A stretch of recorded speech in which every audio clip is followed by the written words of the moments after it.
What's happening? Welcome in the Matt Bernier Show, DRF TV, live.drf.com, livestream.com, the Daily Racing Forum's Twitter handle, @DRF Inside Post, as well as the Daily Racing Forum's Facebook page. My name is Matt Bernier. You can follow me on Twitter, @Bernier_Matt. This is the recap edition of the Matt Bernier Show, going back and taking a look at some racing from this past weekend, the weekend of July the 14th. Big racing at Delaware, some nice racing out at Indiana Grand, as well as racing from Belmont Park and Los Alamitos. We'll touch on all that, give you a little brief stakes montage, and get you ready for the week to come as far as DRF TV is concerned, because it is a big week. Opening day out at Del Mar, opening day at Saratoga, you name it, it's going on. So big things happening this week. We'll also give you the weekend's best as far as Buyer's Speed figure performances are concerned. If you listen to this program podcast version, like most of you do, YouTube, SoundCloud, iTunes, video.drf.com, and Spotify. If you're over on YouTube, click that subscribe button, give us a thumbs up, greatly appreciated. Same over on iTunes. Write us a review, give us a positive rating, greatly appreciated. We'll dive right into it. The big event of the weekend, in my opinion anyway, was the Delaware Handicap. It may not have been the best race, but I think it was the most important race going forward long term. We'll take a look at the field. Only 8 went because Farrell did not go in this spot. This is for older fillies and mares going 1.25 miles, and the big name in here was Elate, and she went off at odds of 3 to 5 for Bill Mott. So many things really, I don't want to say going against her, but so many things that you needed to find out. Was she going to be as good as she was as a 3-year-old? And we hadn't seen her since the Breeders' Cup Distaff. She'd been gone for nearly 9 months. So there were a lot of things going against her. 10 furlongs off of that kind of layoff. There's no guarantee that you're going to get the good version of Elate still. Well, good news is we did get the good version. She may not have paid a lot, but she was impressive. Here's the stretch run of this year's Delaware Handicap. Off the layoff, Sneaky Betty bidding for the upset, and Teresa Z toward the inside. They went the mile in 36 and 4. They really picked it up there, and Elate begins to pour it on. It's Elate drawing away. Sneaky Betty, Teresa Z battling for second and third, but it's going to be Elate. Billy Mott wins his third Del Cap. Jose Ortiz on board. Sneaky Betty a game second. Teresa Z third. Photo for fourth. Maybe Fury. Elate gets the job done as your 3 to 5 favorite. Second place is the second longest shot on the board at 85 to 1. Sneaky Betty, she just finishes ahead of Teresa Z. Those two horses came out of the local prep for this year's Delaware Handicap. If you play that trifecta for 50 cents, 6-2-1 comes back just over $100. Let's take a look at your winner, Elate, a little bit more in depth. She's 5 of 11 lifetime. You see she's 9 times in the money from 11 lifetime starts. Over $1.2 million in career earnings. Earnings. She's owned by Claiborne Farm and Adele Dilschneider. She's trained by Bill Mott, bred by Claiborne Farm and Adele Dilschneider in Kentucky. Ridden to victory by Jose Ortiz. You see the pedigree at the bottom of the horse card. She's by Medaglia d'Oro out of a distorted humor mare named Cheery. From a speed figure standpoint, 95 buyer for Elate winning the Delaware Handicap. She got her final quarter mile in 26 seconds flat. I thought this was visually a very impressive return to the races. Early on, things got a little bit dicey. I was a little bit uncomfortable seeing her as far back as she was, considering it didn't look like they were going that fast, and Jose Ortiz talked about it a little bit afterward, that basically that's why he made the move that he did down the backside, and Bill Mott approved of it, where he made that big sort of mid-race brush up to pretty much contest the pace, took over around the far turn, and she was just too much for the rest of these girls to overcome. It was a situation where we knew she was the best horse coming into it. And if you got her A game, and I even said last week in the stakes preview, if you got her B game, probably better than everyone else. I think you got somewhere in between. I don't think this was her absolutely cranked on, ready to go. I think she's going to move forward from this, but I also don't think this was a subpar effort from her. I thought this was really strong, considering all those things that we touched on at the top that she was having to overcome, or at least prove that she was ready to go. I think you're going to get a forward move from her in her next start. This will be the second start off of the bench. Mott has said as much. It seems like if all goes well, the personal ensign would be the target, the ultimate goal, certainly to get her back to the Breeders' Cup Distaff. When you watch her out there, too, she looks like a big filly. And Bill Mott said something, a quote after the race. She weighs 1,248 pounds, at least she did before the trip down here. She's nearly as big as Justify. I think he weighs 1,250. She's a lot of filly. And she's the kind of horse that it's always felt like 1.25 miles. That's really what her bread and butter is.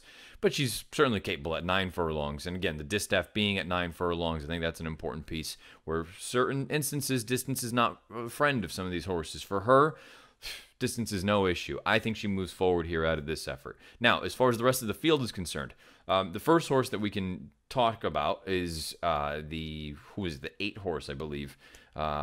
unfortunately, Nikki, my darling, she went down to her. She stumbled about as badly as you possibly could. She was a bit of an outsider anyway. She was 58-1, but you want to give her the benefit of the doubt for this race because that start was just horrific, and it would have been difficult for any horse to overcome that. But as far as the rest of the field is concerned, the second and third place finishers, I went with Teresa Z in this spot trying to upset Elate. I thought she ran fine. Technically, it's a career best buyer for her, earning a 90, as well as Sneaky Betty. Now, the fact that she couldn't get to Sneaky Betty, a little bit disappointing to me, but it's more a matter of, we talked about it a little bit in the stakes preview for this race. It felt like the other two logical alternatives in this spot, Mopatism and Unbridled Mo, they were far from bulletproof. Mopatism, we know what she is. She shows up and she runs a mid to high 80 buyer. And unfortunately for her, that more often than not, that's going to be good for a minor award, but rarely is that going to threaten for a legitimate win in a graded stakes race. As far as Unbridled Mo is concerned, Pletcher has done an unbelievable job plotting out a plan for her, running her in spots where she fits. But I couldn't help but notice, I thought there was a reason that she had not been tested at longer distances, because I don't think she would really appreciate 10 furlongs. And she had that little moment where she was close enough, and if she had anything in the tank, she would have threatened, but she just packed it in badly on the far turn. And to me, it's more a sign of a horse that, okay, maybe she's not as good as the top few. But more importantly, I don't think the distance is really right for her. So I think you can look at this a couple different ways. Mopatism, she is what she is. But Unbridled Mo, as poor as this effort was, I think you can look at it and say, yeah, but she wasn't doing what she wants to do. I think she is better going one turn or going shorter distances, 8.5 furlongs, something in there. Now, Saratoga, you're going to have a hard time with her if she is going to run at Saratoga. I'd be surprised if she did. But I wonder, do you wait to get her back to Belmont Park where you can get the one-turn mile and a 16th or something like that, a mile and an eighth if you're going down the road toward a race like the Beldame? But I would just look at her. She was also the high weight if you're a big believer in the weight system. I just think she's the kind of horse that you at least have a mild excuse for this. I don't think that she wanted this distance whatsoever, so give her the benefit of the doubt. As far as the rest of the horses are concerned, I kind of think this is what they are. You know, they're probably grade 2, grade 3 at most. We know what Elate is, though. Elate on her best day is grade 1 caliber, and I think, again, you're going to get a forward move here in her second start. It sounds like it's going to come up at Saratoga, ultimately leading into the race down at Churchill Downs the first Saturday in November now, because it's the Breeders' Cup Distaff and they've changed the scheduling a little bit. Elate earns a 95 buyer speed figure, and I think you've got bigger and better things to come from her. All of a sudden, we can talk about how light the older males look and just that classic division as a whole. You look at the females, not just the 3-year-old fillies. We've talked about how good they are. You look at the older horses, the female grouping for that sort of distaff division is fantastic. This could end up being one of the best, and I feel like we've said it recently a number of times in recent years. This could ultimately be, it feels like, if they all get there, this could be one of the better distaffs in recent memory. Elate gets the job done impressively. Long layoff, 10 furlongs, no issue. Elate gets the job done in the Delaware Handicap with a 95 buyer speed figure. Let's take a look at some 3-year-old action from Saturday. The Indiana Derby, the sort of marquee event of the entire Indiana Grand Meeting. Here was the field of 9 3-year-olds going a mile and a 16th. This was an interesting spot because you had a horse in King Zachary showing up. He most recently had won the Matt Win with a pretty impressive buyer speed figure, but the question was, where did it come from? Because he had looked good in other races prior, but he had never run fast. Then all of a sudden you had the Matt Win and he earned a mid-90 buyer or high-90 buyer, and all of a sudden, if he replicates that, he's probably just too much for the rest of this field. But, boy, that's a kind of a big gamble at odds of 8-5. Well, turns out King Zachary took a little bit of a step backward, and you had a couple horses take a step forward. Here's the stretch run of this year's Indiana Derby. The inside of King Zachary, but you still got to catch Trigger Warning. Trigger Warning into the stretch of the Indiana Derby. Has a lead by 3 open lengths over Title Ready, who's on the outside. Here comes Axelrod. Darth Vader's up the inside. 16th to go. Trigger Warning. Axelrod, a final lunge on the outside, and Axelrod might have gotten up. Axelrod gets the job done from dead last. In field of 9, odds of 12-1, he gets the job done over Trigger Warning, who runs second, and Title Ready runs third. The beaten favorite, King Zachary, ends up running fourth at odds of 8-5. Let's talk a little bit about the winner, Axelrod. 3 of 8 lifetime, over $360,000 in career earnings, owned by Slam Dunk Racing. Trained by Michael McCarthy, bred by Hidden Point Farm Incorporated in Florida. ridden to victory by Florent Giroux, and you see the pedigree at the bottom of the horse card. He's by Warrior's Reward out of an elusive quality mare named Volatile Vicky. From a buyer standpoint, 94 buyer speed figure for each of the top two. They were separated by a head, Axelrod and Trigger Warning. Axelrod comes home in 30.51, Trigger Warning 31.50. So an entire second difference for those horses in their final little come-home stretch there. But the important thing, the impressive thing to me here, Axelrod, nice horse. I don't really have any knock about the performance. The only thing I will say, again, if you believe in the weight, he was getting in light, and some of these other horses were carrying as much as 124 pounds. He got in at 117. This was a decidedly closer-friendly flow to this race. When you see that the winner, the third-place finisher, and the fourth-place finisher, half-mile into the race, were 6th, 7th, and 9th in a field of 9, and the fractions were 23 and 3, 47 and 4 for a half, 11 and 2 for 3/4, he certainly had the flow work in his advantage. Now, many of the time form U.S. pieces aren't out right now as far as the color coding and the figures and all that kind of stuff. So I can't include any of that like I normally do. But to me, even if it doesn't show up as the pace being fast, this was a decidedly closer-friendly, closer-flow sort of race, which leads me to the runner-up, Trigger Warning. To me, I was very skeptical of Trigger Warning coming into this race because I was skeptical of the Ohio Derby as a whole.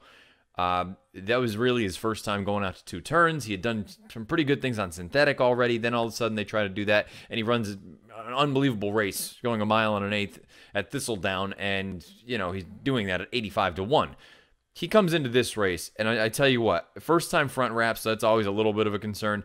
He ran too well to lose. This was a giant effort. He took heat throughout, put everyone else away. The horses that were remotely close to him throughout the run, blame the rider who was pushing him throughout. All he did was run last. Gimme a Minute, who was very close to those top two. He ran second to last. And then you had another horse that was relatively close, Dark Vader. He ended up running 5th, beaten pretty comfortably with 3-4 lengths. This was a giant effort, in my opinion, for Trigger Warning. Now, the concern I have is the way that he's finished in a couple of these races. He has that speed, but I don't think additional distance is going to be his friend. I think 1 mile and a 16th is really what you're looking at for a horse like this. The question now becomes, where do you run him? Because I don't think he is. I don't think he's a Saratoga kind of horse. Do you wait for the Pennsylvania Derby? I suppose you could do that, but that's still kind of a ways off. Do you think about? I know it's 1 mile and an eighth, and I would like him sort of at this 1 mile and a 16th distance. Do you think of a race like the West Virginia Derby? Suppose that's possible as well. I think Trigger Warning is interesting, and I think he continues to improve. He's a little bit sort of wonky with some of his mechanics, but this is a horse that I'm at least buying into him now.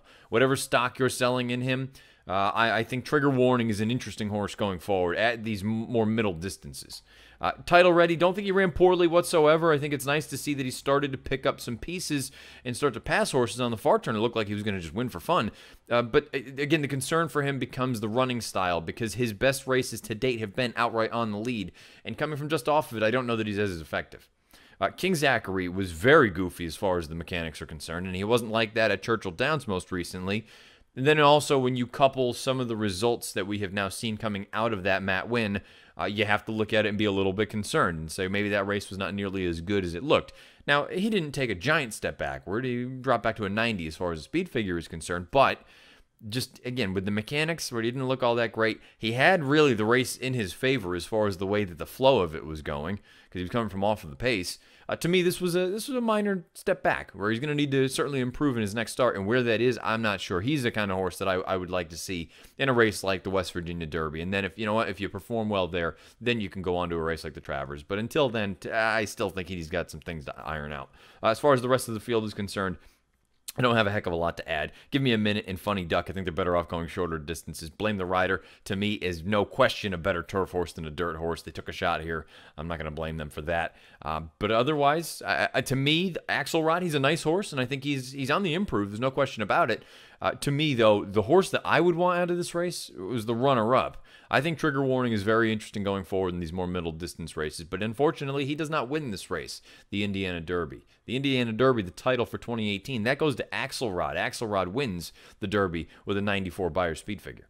Back to Delaware Park, 3-year-olds going 1 mile and an eighth on the turf course. This is the field for the Kent Stakes, a Grade 3 event. You had 8 signed on in here. The heavy favorite was going to be Untamed Domain, no question about it for Graham Motion. The question now became how much money would he take? Would he be an incredibly heavy favorite? And also, what kind of trip would he work out in here? Because I was, at least I'm sure there were some other people as well, I was a little bit leery about had he taken a step forward from 2 to 3.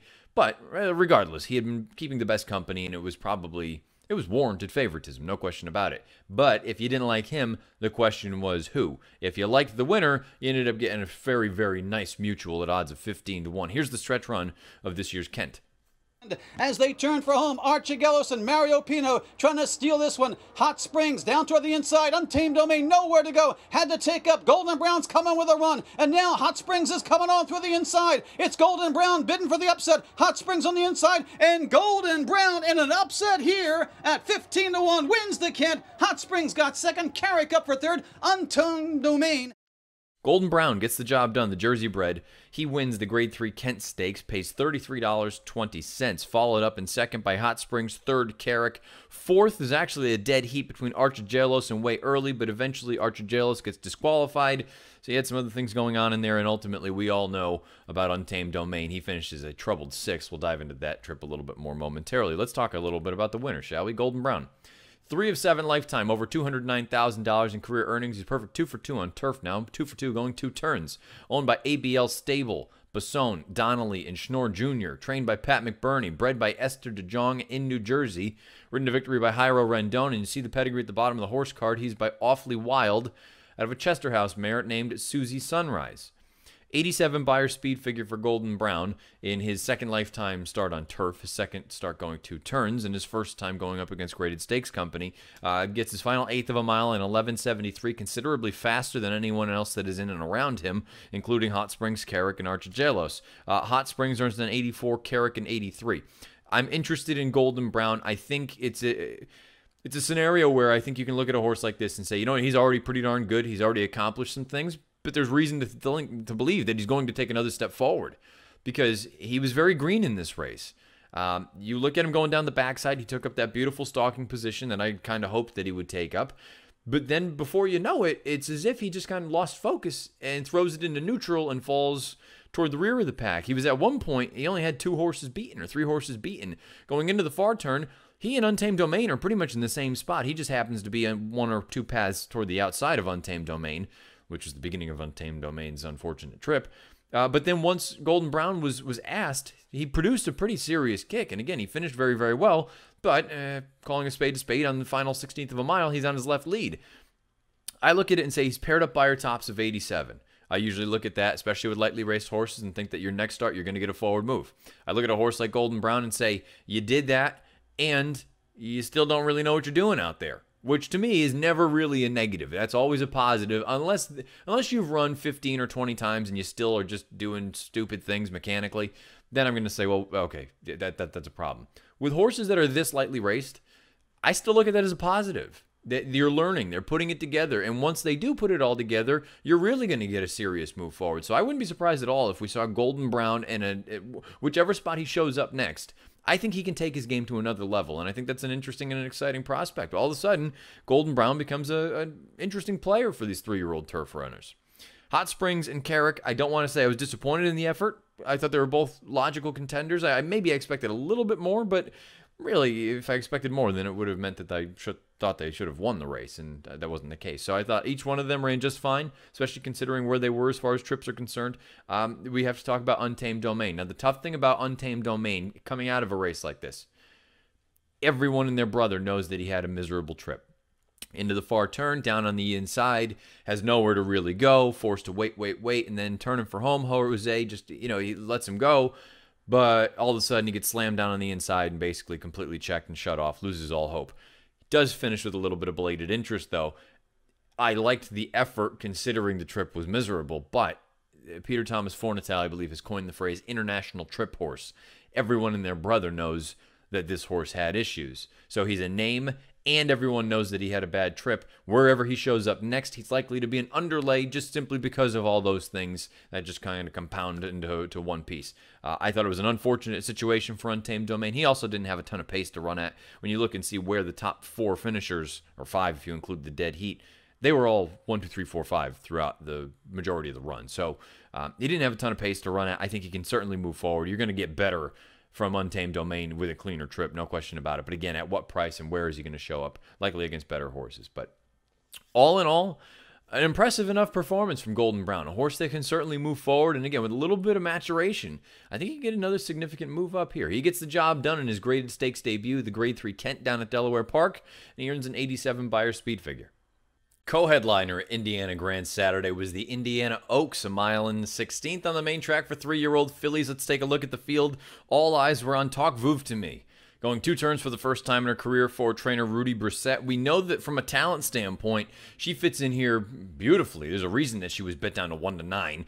The question was, how would she handle going the 2-turn configuration for the first time? Because if all of a sudden, if she could successfully handle that, and there was really no reason to think otherwise, but until they do it, you don't really know. But if she could do that, and then all of a sudden some different doors opened up for her, different possibilities going forward. Well, guess what? This was a bit of a procession. This is a very impressive effort from Talk Vouv to Me. Here's the stretch run of the Indiana Oaks. As they turn into the stretch in the Indiana Oaks, and it's all Talk Vouv to Me. The big favorite opens up by 6 lengths over Figuerella's Queen, who's all out in second. Third place is Skeptic, but with a 16th to go, Talk Vouv to Me putting on a show tonight in the Indiana Oaks. Will tower over the competition. Oh my, Talk. She gets the job done at odds of 1-10. Runner-up Figuerella's Queen runs very well. I thought that was a positive effort. No reason to think that she can't continue on with these longer distance races for Brad Cox. She finished a fine second, well clear of the third-place finisher, another Cox entrant in Kelly's Humor. Let's talk about the winner, Talk Vouv to Me. She is 2 of 5 lifetime. She's never been out of the exacta from 5 lifetime starts. Over $319,000 in career earnings, owned by Team Valor International, Rudy Brissett, and Stephen McKay. Trained by Rudy Brissett. Bred by JSM Equine LLC in Kentucky, ridden to victory by Julian Leparoux. And you see the pedigree at the bottom of the horse card. She is by Violence out of a point-given mare named Biblical Point. From a Beyer standpoint, 93 Beyer for Talk Vouv to Me. She came home in 32.09, which is impressive because she was geared down at the end, essentially. She never got out of first gear, let's be honest. This was an absolute walk in the park. But when you consider that the runner-up Figuerella's Queen was really pushed on at the end, and she still finished in 32.39, Talk Vouv to Me, this is a very, very impressive effort. Now, the question becomes, what do you do with her? Because Rudy Brissett, after the race, was talking about it. Barry Irwin had talked about it a little bit as well. The tough thing is, this is just one of those years where you've got an unbelievably talented filly, but she might be 3rd or 4th best. She might be 3rd best on a good day. But I mean, you've got at least 2. We know Monomoy Girl and we know Midnight Bisou. But now you also have Red Ruby, who she had that unbelievable effort last weekend in the Delaware Oaks. It's just, you've got this unbelievable storm of talent that's here. And then also, and I know right now the focus is on Saratoga and Del Mar and all these sort of summer races. But I think you also need to be keeping an eye on things at the end of the year. If you're thinking Breeders' Cup time, as I talked about at the top when we brought up it late with winning the Delaware Handicap, the distaff looks like an absolute war right now. If all of them get there, we have a long way to go. But I would start thinking, and again, this is just what I would do if I had any piece of the horse. Discussion about, does she want to go 1 mile and an eighth, 1 mile and a quarter? Probably going to have to run into some of those big girls. I would do something, and probably it's not totally crazy, but I would, as long as she comes out of this race in good form, I would wheel her back in 3 weeks, and I would turn her back in distance for the test. Because to me, that's the option. I believe that is on, that's on August the 4th. That is on Whitney Saturday.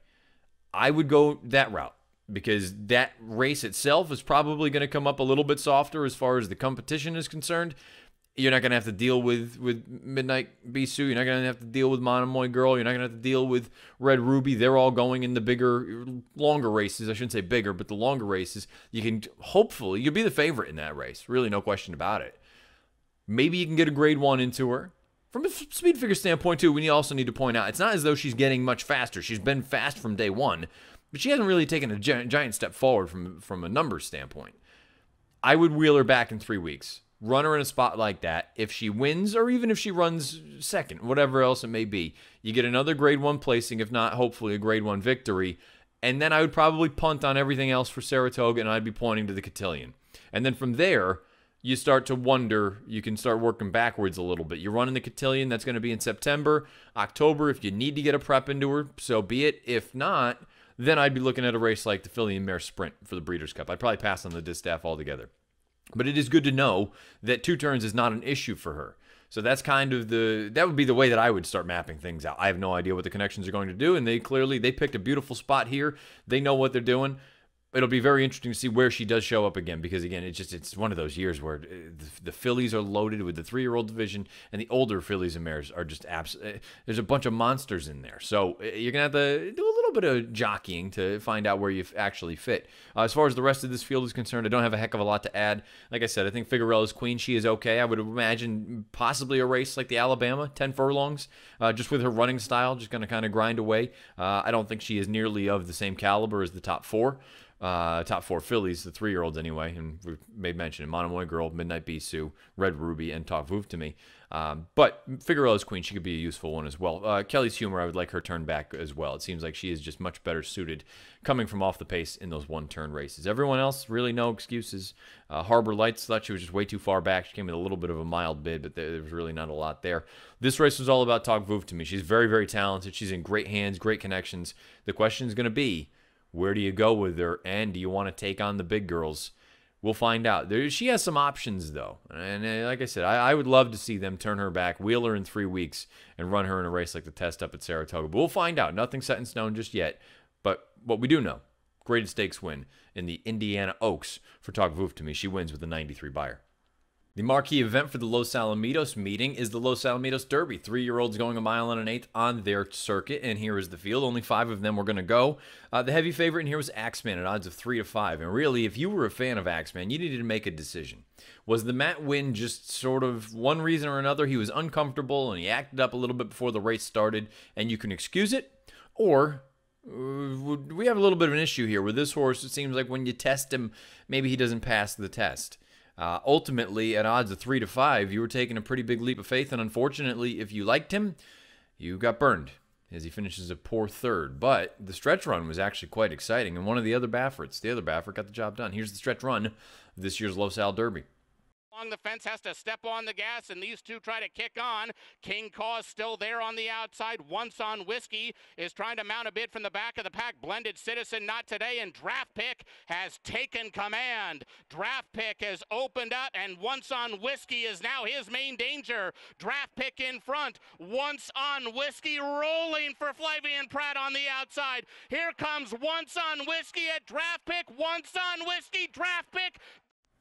Once on Whiskey gets it done as the other Baffert. We've heard that a number of times in the past. At odds of 7 to 1, Draft Pick, a game and gutsy second place finish for Joe Talamo and Peter Urton, and Axeman, the faltering and fading favorite at odds of 3 to 5, finishes 3rd. Let's take a look at the winner a little bit more. Once on Whiskey, he's 2 of 4 lifetime. He's never been out of the out of the money in 4 lifetime starts. $140,300 in career earnings, owned by Watson, Pegram, and Whiteman. Trained by Bob Baffert, bred by Gabriel Dugnan. Don't know if I'm pronouncing that correctly. Duignan. And Crosshaven Bloodstock in Kentucky, ridden to victory by Flavian Pratt. See the pedigree at the bottom of the card. He's by Bodemeister out of a mineshaft mare named Crespano. Here we go, 86 buyer speed figure for Once on Whiskey. Baffert said afterward we wanted to stretch him out. And I said it when we did the stakes preview and we talked about this race and out of the gate a little bit. I've always been a fan of Once on Whiskey, and I wondered if he would just end up being a closing sprinter. Well, they stretched him out, and that worked very, very nicely. He finished in 12:18, that final 1/8 of a mile, and that was really the difference because you had Draft Pick, who was still running at the end. He finished in 12:45, so there's a significant difference as far as that final 1/8 was concerned, and Flavian Pratt even said it in the post-race comments. The speed horses, they can really start to hit the wall and fall apart late because that stretch run at Los Al just goes on forever and a day, and Once on Whiskey, he really seemed to appreciate being stretched out to 2 turns. Now the question becomes, what do you do with him going forward? Because he's still a little bit light on speed figures. Maybe you go right to a race like the Travers, but that seems to me a little bit lofty. I would think maybe a race like the West Virginia Derby would be interesting for a horse like this, where distance, again, mile and an eighth, not going to be an issue. Now you can kind of find out if he can really ship out of town successfully. As flat as he was in that race at Churchill Downs, maybe now we get a little bit of a different animal, and then from there you can go on to the Pennsylvania Derby and anything else that comes along those lines. But once on Whiskey, I think the talent is certainly there. I can say the same thing for Draft Pick. Although he didn't win, I don't think he loses much in defeat. I think this was another good effort from him. He was the first one to go at the pace, and I realized it wasn't that fast. 24 and 2, 48 and 2, 12 for 3/4. I still thought this was a good effort, though, and I think this is a horse for Peter Urton that he continues to improve. I realized that the Beyer, he went back a little bit from a 92 to an 85, but it doesn't bother me too much. I think this is a horse that he fits in races like this. West Virginia Derby, again, would be an instance where I would be looking at that saying, probably a pretty good spot for him, and then perhaps you go on to a race like the Travers, or you start plotting elsewhere. Axeman, I think you go back to the drawing board with him. I do wonder if you try to turn him back and make him that sprinter. Use that speed to his advantage, because he has had no finish in either of these past two starts. And to be frank, they've both been disasters, but at least try to get him doing something differently this time around. I wonder if you turn him back and try to point toward a race like the Allen Jerkins up at Saratoga, going 7/8 of a mile. Blended Citizen, he's another one. I think you hit the restart button, because the form right now is just not there. He's not running well. This is on the heels of a terrible effort in the Belmont Stakes. I wonder if you just hit the reset button, or maybe you try to go to turf with him at one point, because we have all those races coming up down at Del Mar for the 3-year-old boys on turf, and perhaps that's what he wants, because this was another terrible effort from him. But the winner and the second place finisher, to be fair, I think the top two, they're both interesting 3-year-olds going forward. They continue to be on a bit of an upward trajectory. I think Once on Whiskey and Draft Pick, they're both names that you want to familiarize yourself with, because I'd imagine you're going to see them a lot over the rest of the summer. Once on Whiskey gets the better of Draft Pick in this year's Los Alamitos Derby, earns an 86 Beyer doing so. We'll wrap up the recaps on the recap edition with the last race from Belmont Park for a few weeks anyway. Let's take a look at the field for the featured event from Saturday afternoon. This was the field for the Forbidden Apple. A field of 7 went in this spot. It was a race that on paper initially looked like you would have a very, very hot and heavy pace early on. And unfortunately, when you handicap that way, expecting that, and it doesn't develop, you can get a result that you just didn't necessarily think was going to be likely. And that's exactly what happened here, because the pace was very, very moderate. And a horse that's in raging form right now for Linda Rice took advantage. Here's the stretch run of this year's Forbidden Apple. Song set down for the stretch drive with a 2-length lead. Blind Ambition, here comes Disco Partner, and he's charging with Projected, and Offering Plan on the far outside. Voodoo Song to catch, and a furlong to do it. Voodoo Song holding on to the lead. Now Projected closing late with Offering Plan on the outside. It's down to these 3, and it's gonna be Voodoo Song to win it by a length. Voodoo Song. He ran too well to finish where he did in the poker most recently. Gets a much more favorable pace situation in this spot, and he's just able to hold off the Chad Brown duo of Projected and Offering Plan. Voodoo Song gets the job done in the Forbidden Apple. Let's take a look at Voodoo Song a little bit more. 7 of 15 lifetime, over $581,000 in career earnings, owned by Barry Schwartz, trained by Linda Rice, bred by Stonewall Farm in New York. A nice little New York bred. Ridden victory by Manny Franco on the front end, and you see the pedigree at the bottom of the horse card. He is by English Channel out of an unbridled song mare named Mystic Chant. 102 Beyer speed figure for Voodoo Song. He came home in 22.73. When you look at those fractions, 23-1, 46-1, 8-4 for 3/4 for a horse of this caliber, when there's really not any kind of pressure that he's taking throughout. He's going to be really tough to run down. He's rock solid. That turf course at Belmont, you can see that they stopped the clock at 31-3. I mean, it's been well documented that the turf course is like asphalt right now. But this horse, when he is in good form, which he is in raging form right now, you give him a little bit like that, he's going to absolutely blow the doors off of a field. I thought the other two horses, the second and third place finishers, Projected and Offering Plan, considering the lack of pace, that they both ran just fine. It'll be interesting to see, though. I do feel like they're just a notch below the true Grade 1 level runners. Disappointing, to me anyway, from Mr. Haverkamp. Just thought he was sort of even. He still seems to run in spots from time to time, too, so I don't know what you want to do about that. Really, the disappointment of the race was Disco Partner, no question about it. He had come out of that Jaipur and just raging, excellent sort of race horse form for him, finishing that race and earning a 105 Beyer, and we knew that he had won this race the year prior. but it just didn't seem like he had the finish at the end of it, where some of these other horses were still kicking on. It seemed like he just flattened out a little bit. He was disappointing. A puzzling ride on Pocket Change. He's a horse that has some speed. Why would you not use that? He was in last throughout and never got involved in the run. Now, let's talk about the winner a little bit more. Voodoo Song, according to Linda Rice and just some other pieces that are floating around out there, he could prep in the Lure, and then that would be a prep for the West Point, which would be on August the 24th for New York breds. Or if Mr. Schwartz wants to get a little bit more ambitious, they could go to the 4-Star Dave, a Grade 1 event on August the 11th. If I were the one making a call, with the way that this horse is going, and you look and see the milers on turf, okay, World Approval might show up there. World Approval, it was so far in 2018 a shell of what he once was. I would go to the Grade 1 in a heartbeat, because you know you've got the New York bred races to fall back on. But with the way that this horse is going, you know he loves Saratoga. Very rarely do you get an opportunity. By the way, if he ran in the 4-Star Dave, he's one of the favorites. Very rarely do you get an opportunity like that up at Saratoga. If I were involved, I would be going to the 4-Star Dave in a heartbeat and say, you know what, if it doesn't work, we took a shot with a horse that was in career form and against a division that's a little bit suspect at the moment, and worst case scenario, we go back to the New York bred races. But to me, it's a no-brainer. I would be going to the 4-Star Dave in a heartbeat. Christophe Clement said that Disco Partner, he came out of the race in good form, and they're debating about wheeling him back in 3 weeks and running in the Troy Stakes of 5.5 furlongs on the turf. That would be on August the 5th. We'll see what happens there. The Chad horses, look, Chad's got an absolute army of good turf horses, so wherever the best ones are, these ones will probably call the audible and zig and zag and those sorts of things. So, giant effort from Voodoo Song. Got a pretty cushy pace setup for a horse of his caliber, but a big effort from him, a 102, winning the Forbidden Apple on closing weekend at Belmont Park. And again, we won't talk about Belmont too much for the next few weeks because we are moving up to the Spa. Friday is opening day, and opening day at Del Mar is on Wednesday. So that'll do it for these recaps anyway. We'll go through a very brief stakes montage this week, only 4 of them. You're going to have Woodbine, Delaware, and Belmont all mixed in there, and then we'll get you into the weekend's best as far as Beyer speed figure performances are concerned. So let's roll it in to this week's stakes montage. Coming up to challenge. Armistice stays 2.5 behind, running on now. Big Drink of Water shot away again from Crawl from the Bar, and Armistice Day. Big Drink of Water, the one to catch. Big Drink of Water. The floodgates have opened. Big Drink of Water's got it won. Big Drink of Water solid all the way in the Victoria Stakes by 3 lengths. Second Armistice Day. The 3-prong attack. The half in 45 and 4. Stall walking dude on the far outside, drifting out down the lane. On the inside, Always Sunshine. The man is trying to battle back. It's Always Sunshine. The man on the inside. Stall walking dude up on the outside. It's the journey. It's Always Sunshine. It's not Philadelphia, but it's Always Sunshine. Winning it by 3. Stall walking dude edged out. Run. Let It Ride Moms there on the outside. Just Be Kind. Sister Nation Grizel. Let It Ride Moms hit the front.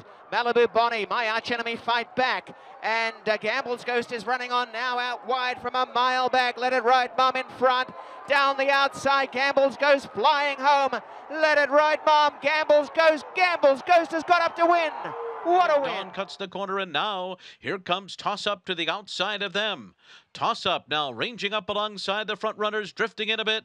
It's Toss Up on the outside of Midnight's all right, and she's got the lead, but from the back of the pack, here comes She's Trouble on the far outside, and in it too is Maiden Beauty, who now comes charging up in between horses, and Maiden Beauty, the first timer, is gonna win the Lynbrook. There you have it, this week's stakes montage, and without further ado, let's just roll right along. Let's wheel into the weekend's best as far as Beyer speed figures are concerned. This will be the last week before we add the 2-year-olds, because if it's opening week at Del Mar and opening week at Saratoga, that means the 2-year-olds are going to come out in full force. So next week when we do this, you'll also see the 2-year-olds added to the list. But here we are, 3-year-old males on dirt. We have a tie between Axelrod and Trigger Warning. Both earned 94s in that Indiana Derby that we spoke about earlier in the recaps. 3-year-old fillies on turf. We talked about Talk Vuv to Me and how impressive she is. 93 Beyer winning the Indiana Oaks. 3-year-old males on turf. Golden Brown. We spoke about him winning the Kent Stakes earlier on. He earned an 87 Beyer. 3-year-old fillies on turf. We have a tie, 2 different racetracks. Learn to Love and Belrue. They both earned 81 Beyers, one of them in a non-winners of one other than at Woodbine, the other in a maiden special weight race at Delaware. Older males on turf, Pioneer Spirit and Seeking the Soul. They each earned 100 Beyer speed figures in a stakes race at Indiana Grand.